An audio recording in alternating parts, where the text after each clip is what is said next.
সুনামগঞ্জে জমে উঠেছে নির্বাচনী প্রচারণা। ইতিমধ্যে ৫ আসনের ২৩ প্রার্থী অবহেলিত এই হাওর এলাকার উন্নয়ন সহ ভোটারদের দিচ্ছেন নানা প্রতিশ্রুতি।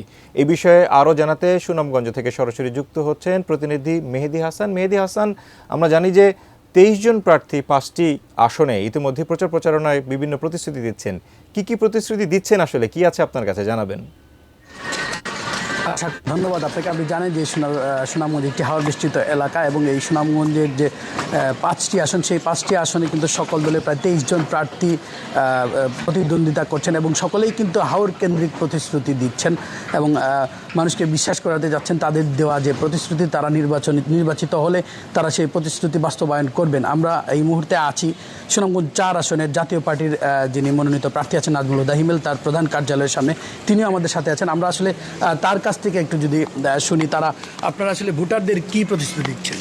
ধন্যবাদ। আমাদের সুনামগঞ্জটা আসলে একটা শান্তির শহর। এখানকার শান্তি এবং সম্প্রীতি যেটা আছে আমরা যেন সেটা আবার পুনরুদ্ধার করতে পারি, আমার প্রথম লক্ষ্য হচ্ছে এটা। আর এখানকার মূল সমস্যাটা হচ্ছে আমাদের পানির যে সমস্যাটা, হাওরের সমস্যা, এটার স্থায়ী কোনো সমাধান যদি না হয়, প্রতি বছরই বাঁধ কাটা, বাঁধ ভাঙা, কৃষকের ফসল যাওয়া, এগুলোর ব্যাপারে আমি কাজ করতে যাচ্ছি, সেই ব্যাপারে আমি প্রতিশ্রুতি দিচ্ছি।